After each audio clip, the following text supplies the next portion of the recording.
पिछले व्याख्यान में हमने संस्कृति का अर्थ, परिभाषा, उसकी बेसिक कॉन्सेप्ट के बारे में बात की और आज हम संस्कृति की विशेषता के बारे में बात करेंगे।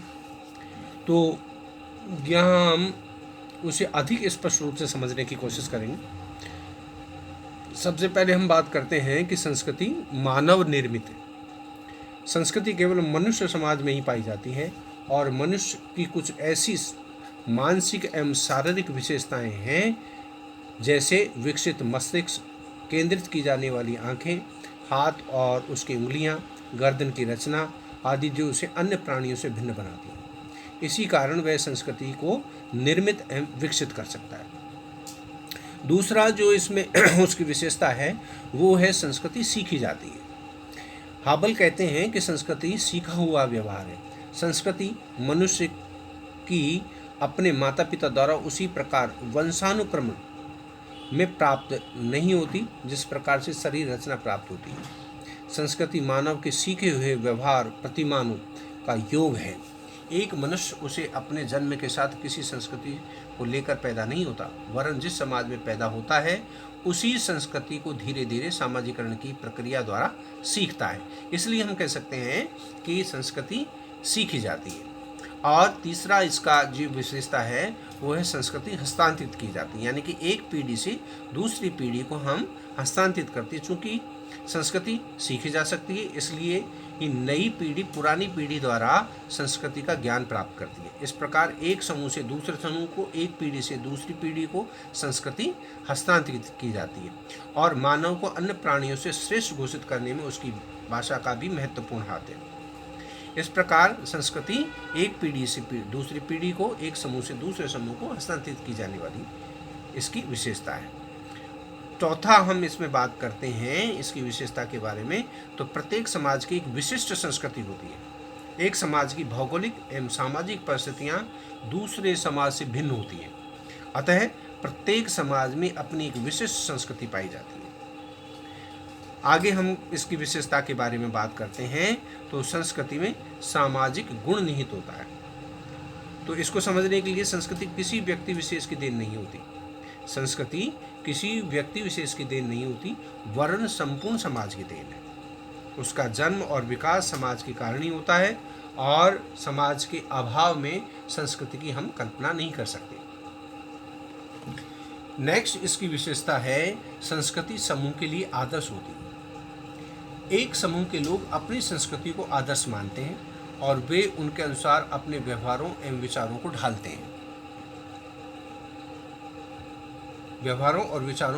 हैं। जब संस्कृति की तुलना की जाती है तो एक व्यक्ति दूसरी संस्कृति की तुलना में अपनी संस्कृति को आदर्श बनाने का प्रयास करता है और उसकी अच्छाइयों का उल्लेख करता है। तो इस तरह संस्कृति समूह के लिए आदर्श होती है। संस्कृति मानव आवश्यकताओं की पूर्ति करती है। तो संस्कृति की यह विशेषता है कि वह मानव की आवश्यकताओं की पूर्ति करती है। मानव की अनेक सामाजिक, शारीरिक एवं मानसिक आवश्यकताएं हैं, उनकी पूर्ति के लिए ही मानव संस्कृति का निर्माण किया है। तो इस तरह संस्कृति हमारी आवश्यकताओं की पूर्ति करती है। संस्कृति में अनुकूलन करने की क्षमता होती है। संस्कृति में समय, स्थान, समाज एवं परिस्थितियों के अनुरूप अपने आप को ढालने की क्षमता होती है। परिवर्तनशीलता संस्कृति का गुण है और विभिन्न भौगोलिक परिस्थितियों के अनुसार संस्कृति अपने आप को बदलती रहती है।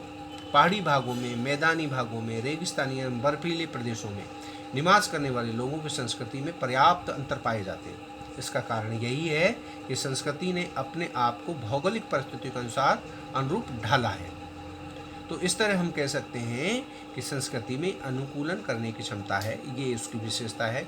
संस्कृति में संतुलन एवं संगठन होता है। संस्कृति का निर्माण विभिन्न इकाइयों से मिलकर होता है और सांस्कृतिक इकाइयाँ, जिन्हें हम संस्कृति तत्व और संस्कृति संकुल कहते हैं, परस्पर एक दूसरे से पृथक नहीं वरन एक दूसरे से बंधे हुए होते हैं। इसी तरह संस्कृति मानव व्यक्तित्व के निर्माण में मौलिक होती है। सबसे महत्वपूर्ण योगदान होता है उसका। एक मनुष्य का पालन पोषण किसी सांस्कृतिक पर्यावरण में ही होता है। जन्म के बाद बच्चा अपनी संस्कृति को सीखकर उसे आत्मसात करता है और एक संस्कृति में पले हुए व्यक्ति का व्यक्तित्व दूसरी संस्कृति के में व्यक्तित्व से भिन्न होता है। इसका कारण यह है कि संस्कृति में प्रचलित रीति रिवाजों, धर्म, दर्शन, कला, विज्ञान, प्रथाओं एवं व्यवहारों की छाप व्यक्ति के व्यक्तित्व पर होती है। यही कारण है कि भारतीय संस्कृति में पला हुआ व्यक्ति जापानी संस्कृति में पली हुई व्यक्ति से भिन्न होता है। इस तरह हम कह सकते हैं कि संस्कृति की ये विशेषता है कि संस्कृति मानव व्यक्तित्व के निर्माण में मौलिक भूमिका अदा करती है। संस्कृति अधिवैयक्तिक एवं अधिसावयवी है। इसको समझने के लिए क्रॉबर ने संस्कृति की इन विशेषताओं का उल्लेख किया है। अधिव्यक्ति का अर्थ है संस्कृति का निर्माण किसी व्यक्ति विशेष से नहीं और वह संस्कृति एक भाग का ही उपयोग कर पाता है। अधिव्यक्ति का अर्थ है कि संस्कृति का निर्माण किसी व्यक्ति विशेष ने नहीं किया है, वह संस्कृति के एक भाग का ही उपयोग कर पाता है, संपूर्ण का नहीं। संस्कृति का निर्माण समूह द्वारा ही होता है। कभी कभी समाज में कुछ महान सामाजिक, वैज्ञानिक, कार्यकर्ता, नेता आदि पैदा होते हैं। वे समाज और संस्कृति के पुरातन मूल्यों, विचारों, प्रथाओं, धर्म आदि में अनेक परिवर्तन लाते हैं और उनके स्थान पर नवीन मूल्य, विचारों, प्रथाओं एवं धर्म की स्थापना करते हैं। तब ऐसा प्रतीत होता है जैसे वे ही संपूर्ण संस्कृति के वाहक एक निर्माता हैं। किंतु यह विचार भी त्रुटिपूर्ण है। क्यों त्रुटिपूर्ण है? क्योंकि इन महान व्यक्तियों ने जो विचार ग्रहण किए वे भी उनसे पूर्व समाज में विद्यमान थे।